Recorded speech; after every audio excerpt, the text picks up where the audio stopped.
I'm watching myself on television. That sentence doesn't make sense. I know it doesn't, but it's true. I'm sitting in a McDonald's in Newark, New Jersey. I escaped from Meadowbrook Psychiatric Facility 4 hours ago. I'm wearing stolen scrubs and a nurse's jacket. My hair is matted. I haven't showered in 3 days. And on the TV mounted above the counter, I'm wearing a $15,000 Valentino gown. Tech entrepreneur Natalie Parker and her husband David at last night's Children's Hospital charity gala, where the couple donated $2 million. That's my face, my body, my husband. But I'm not there. I'm here, in Newark, eating a Big Mac with money I stole from a nurse's purse. The woman on TV? She's smiling, confident, beautiful. She looks exactly like me, because she is me, except she's not. 6 months earlier, the last normal day. My name is Natalie Parker. I'm 35 years old. I founded Cloud Tech Solutions when I was 27, a cybersecurity platform that now protects data for Fortune 500 companies. The company's worth $200 million. My personal stake? $50 million. I'm married to David Parker, investment banker. Met him at a tech conference 8 years ago. Married for 6. We live in a penthouse in Manhattan. We have everything. The last normal day was March 15th. I remember because it was our anniversary. 6 years married. David had made reservations at Per Se, our favorite restaurant. We'd gone there on our first date. I'd spent the afternoon at the office, board meeting. Q1 results. Everything was excellent. I'd left at 5 p.m. Went home to change. David was already there, early. That should have been the first warning sign. Hey babe, you're early. Wanted to surprise you. Happy anniversary. He'd kissed me, handed me a glass of wine. I opened the Bordeaux, the 2015, our wedding wine. We'd been saving it. I'd drunk. The wine tasted off, slightly bitter. Is this corked? Tastes fine to me. He'd smiled. You okay? You look pale. I'm fine. Just tired. Long day. Why don't you sit down? Relax before dinner. I'd sat on the couch. Felt dizzy suddenly. David? I feel the room tilted. My vision blurred. Natalie? Nat, are you okay? I tried to stand. Collapsed. That's the last thing I remember clearly. The psychiatric facility. I woke up in a white room. Not a hospital room. Wrong kind of white. Wrong kind of quiet. A psychiatric facility. I knew immediately the reinforced windows, the locked door, the camera in the corner. I was wearing a hospital gown, 4 in my arm, wrist restraints. A nurse came in, young, sympathetic face. Ms. Parker, you had a psychotic episode. Your husband brought you in. You were experiencing paranoid delusions. You attacked him. What? No, that's not. It's okay. This happens. The doctors are helping you. You're safe here. D.R. Morrison. The psychiatrist arrived at 2 p.m. Dr. Richard Morrison, 50s, expensive suit, cold eyes. I know I was drugged. The wine tasted wrong, and then I blacked out. Someone did this to me. Natalie, your husband reports you've been exhibiting paranoid behavior for weeks. You've accused colleagues of stealing your ideas. I'm not delusional. Call my office. Call my CFO, my board. We did. They confirm you've been struggling, missing meetings, sending strange emails. They're concerned. My blood went cold. What emails? Someone had accessed my email. sent false messages, built a case that I was unstable. This is a setup. Someone is framing me. 3 weeks in, I had a visitor, David, my husband, the man I'd trusted with everything. Nat, you attacked me. Don't you remember? You came at me with a kitchen knife. Security camera footage shows everything. He'd squeezed my hand, gentle, loving, and I'd realized he was lying. Who are you? I'd whispered. What? You're not my husband. That's when I'd understood the truth. Someone was stealing my life, and David was helping them.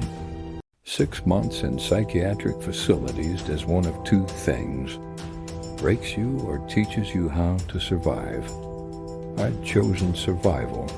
I'd stopped fighting, stopped insisting I wasn't crazy. I'd started taking the pills and hiding them under my tongue, spitting them out later, started agreeing with the doctors. You're right, Dr. Morrison. I was paranoid. The medication is helping. I see that now. Excellent progress, Natalie. This is very encouraging. I'd been a model patient, compliant, medicated, improving.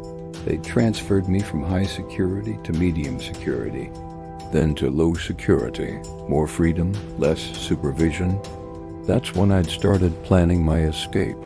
Maria Santos, night nurse, older, kind. She'd believed me, not at first, but over months I'd built trust. Maria, if I tell you something, will you promise to just listen, not report it? Depends on what it is, honey. I don't belong here.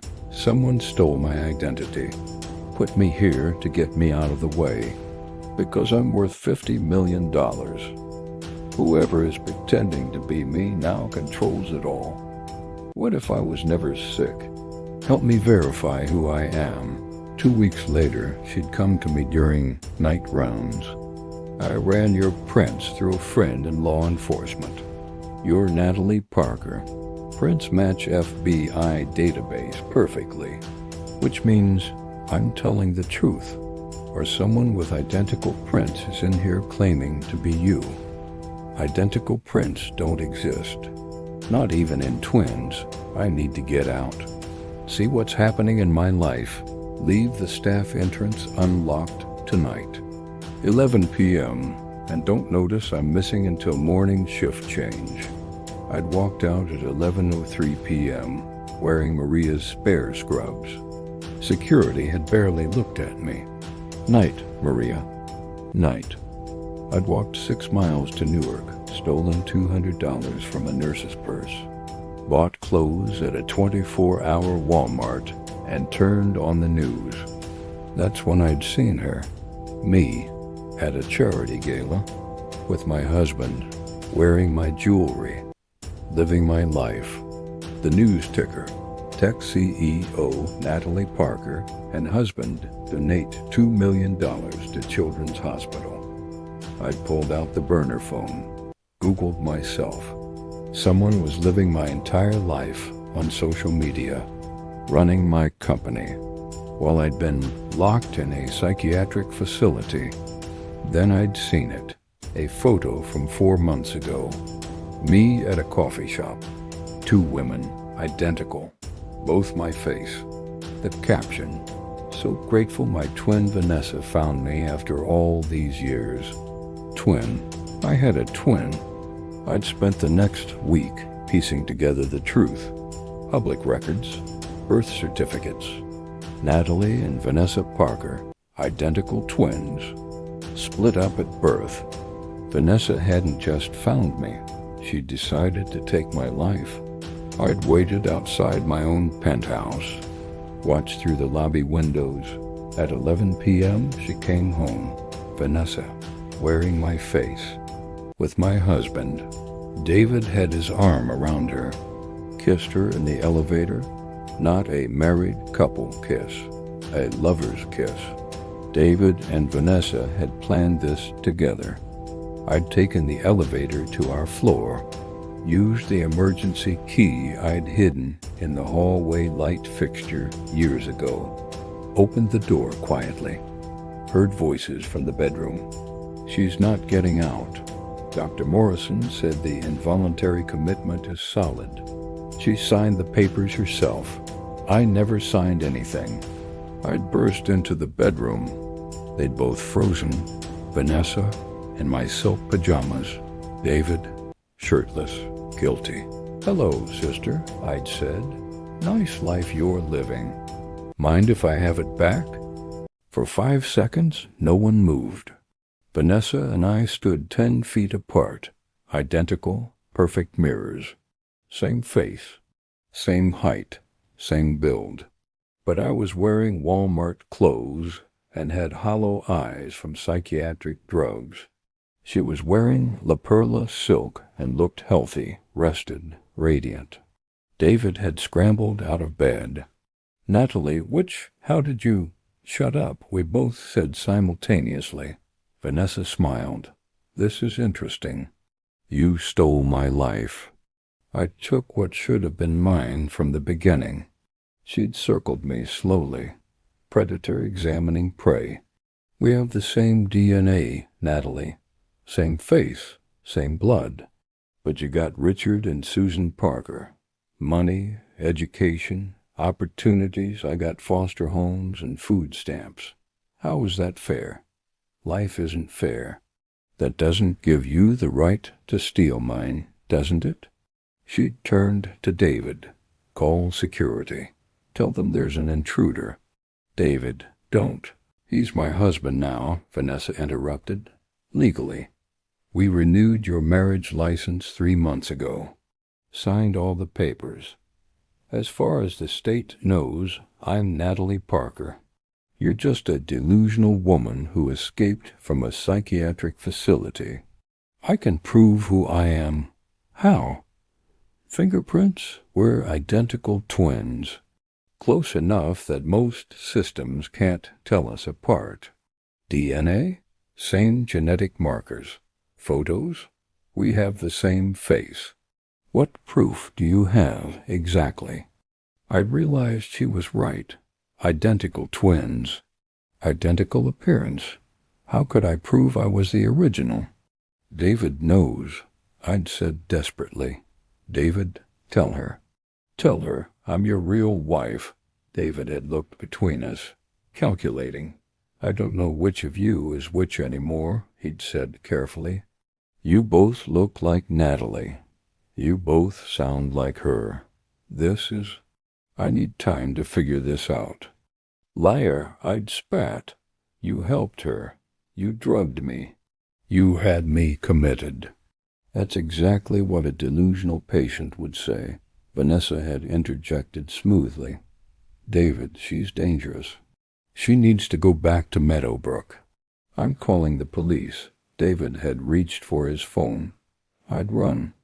Out of the bedroom. Through the living room. Into the elevator.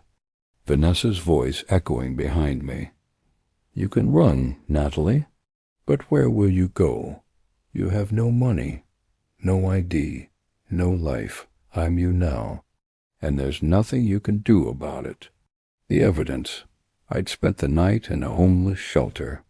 The irony wasn't lost on me. 6 months ago, I was worth $50 million. Now I had nothing, but I had my mind. And I had a plan. Vanessa was right about one thing.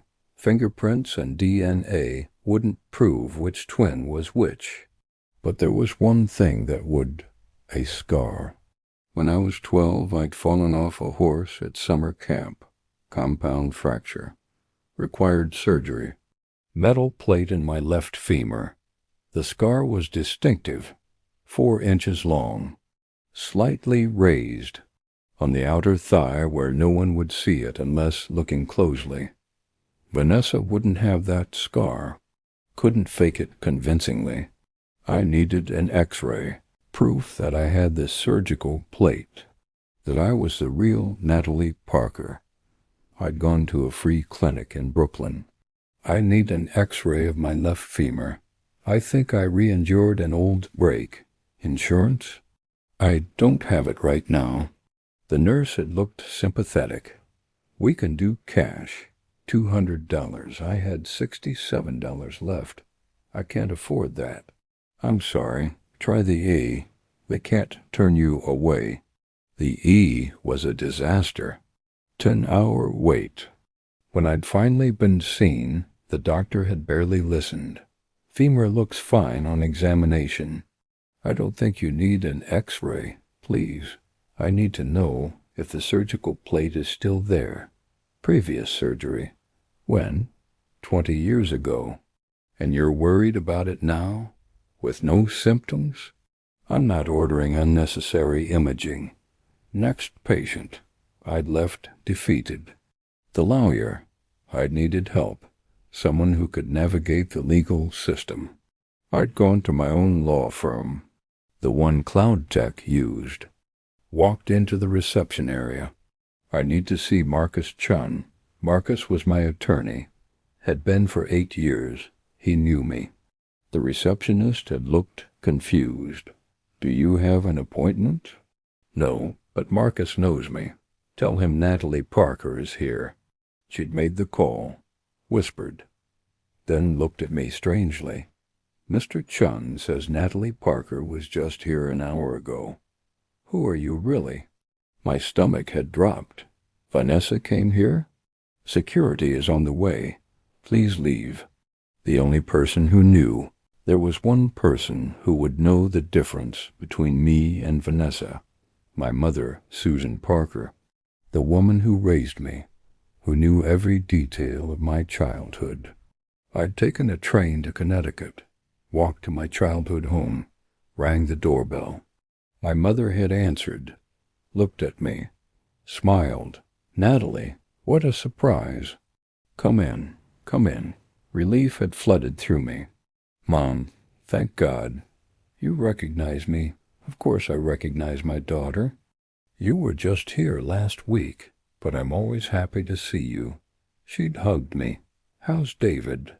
Mom, I need to tell you something important. I have a twin sister. I know, honey, Vanessa. You introduced us last month. Such a wonderful reunion for you. No, Mom, that wasn't me. That was Vanessa pretending to be me. I've been in a psychiatric facility. My mother had stepped back. Concerned? Natalie, are you feeling all right? Should I call David? Mom, please, listen carefully. Remember when I was 12, summer camp, I fell off a horse? Yes, of course. You broke your leg. I have a scar. 4 inches. Left thigh. Vanessa wouldn't have that scar. Can you check? Please? My mother had hesitated, then nodded. I'd pulled up my pant leg. Showed the scar. My mother had stared at it, touched it gently. This is your scar. From the surgery. Yes, which means I'm the real Natalie. Vanessa is impersonating me. But Vanessa has the same scar. What? She showed me last month. When we were trying on dresses for the gala, I asked about it. She said she fell off a horse at summer camp. Same as you? I'd felt reality fracture. That's impossible. She wasn't at my summer camp. She was in foster care. Maybe she had a similar accident. Mom, you don't understand. Vanessa studied me. Learned everything about my life. She created a matching scar somehow. Surgery, tattoo, something. She knew you'd check. My mother had looked at me with infinite sadness. Natalie, or whoever you are, I think you need help. This paranoia. I'm not paranoid. Let me call Dr. Morrison. He can help you. Dr. Morrison is part of this. Mom, please. You have to believe me. But she didn't. Vanessa had been thorough. She'd anticipated every move. Created a matching scar. Visited my mother. Built relationships with everyone in my life. She'd become me so completely that even my own mother couldn't tell the difference. I'd spent 3 days living on the streets. No money, no ID, no life. Vanessa had won, completely. I'd sat in Central Park watching my own Instagram account update.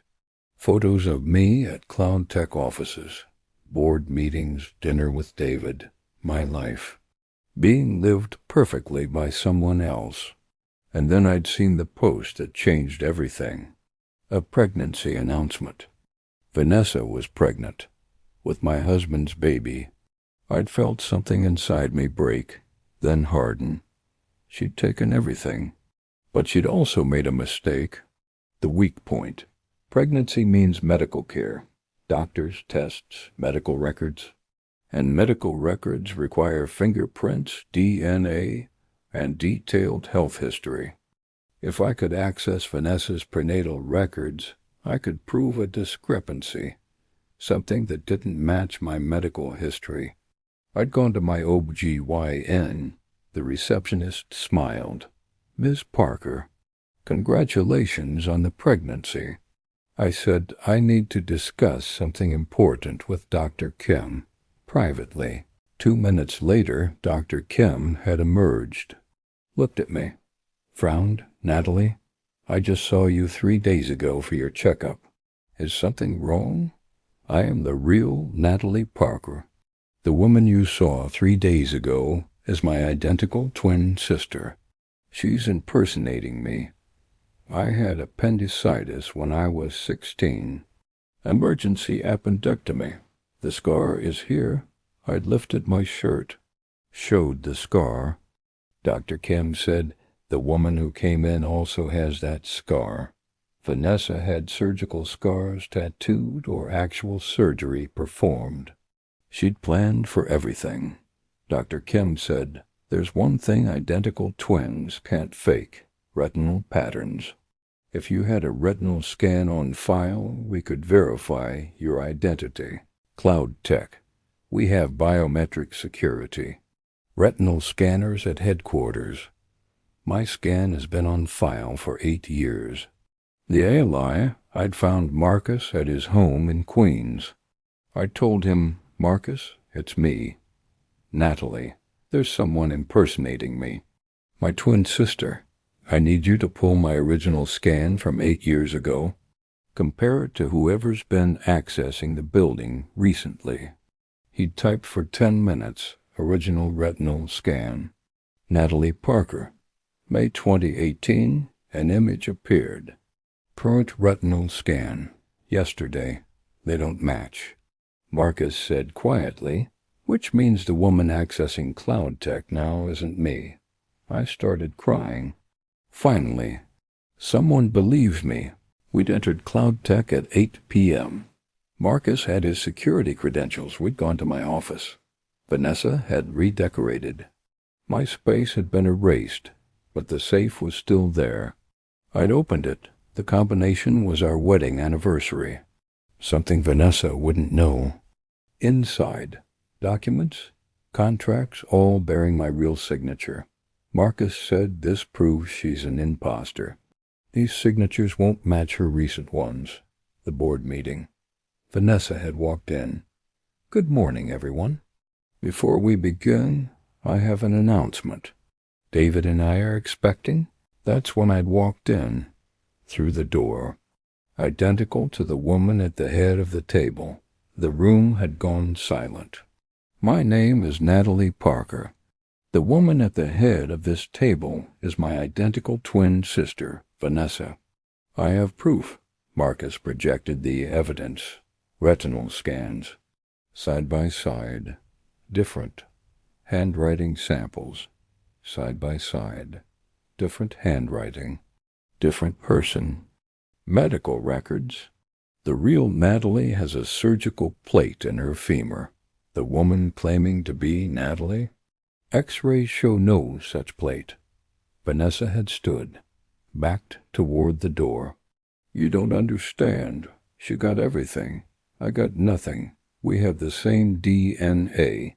Security had entered, not to remove me, to remove her. Vanessa had fought, screamed. They'd escorted her out. And I'd stood at the head of the table, in my boardroom, in my company, home. 6 months later, Vanessa pleaded guilty to identity fraud, conspiracy, and wrongful imprisonment. She received 8 years in prison, suspended pending the birth of her child. The baby, a girl, was born in December. DNA testing confirmed David was the father. David was arrested for conspiracy and pleaded guilty. 3 years in federal prison. I filed for divorce. It was finalized in 30 days. Vanessa's daughter was placed with foster care. I'd thought about taking her, but I couldn't. Instead, I'd set up a trust fund. $5 million for her education and her future, so she'd have the opportunities Vanessa never did. Cloud Tech's board had offered me a severance package if I wanted to step down. I'd fired half of them instead. The ones who'd enabled Vanessa. Dr. Morrison lost his license. Maria Santos, the nurse who'd helped me escape, received a $100,000 reward and a job offer at Cloud Tech. My mother apologized, cried, said she should have known. I'd forgiven her, mostly. The visit. 1 year after the arrest, I'd visited Vanessa in prison. She'd been in the visitation room, wearing orange, looking tired. I wanted to understand why you did it. She said you had everything. I had nothing. You got lucky, and I didn't. How is that fair? I told her, life isn't fair. But you tried to erase me. You stole a life you thought you deserved. There's a difference. Your daughter is beautiful. I've seen photos. I made sure she'll have every advantage. The life you wished you'd had. Vanessa started crying. She was so sorry, so angry. I told her I didn't hate her anymore. You're my sister. My mirror. I told her, you serve your time. You get help. And maybe when you're released, we can try again as sisters. Everyone deserves a second chance. I'm standing in my office. Cloud Tech is thriving. Company valued at $300 million now. I'm single, dating cautiously. Trust doesn't come easy. But I'm here, in my life, in my identity. My phone buzzes. A text from Marcus with a photo of Elena. She looks like both of us. I'd sent a birthday gift and a note. Dear Elena, you are loved. You are wanted. You are not your mother's mistakes. Your life is your own. 17 years from now, she'll read it and understand. Not all twins are rivals. Some are second chances. The end. Next story on Saturday.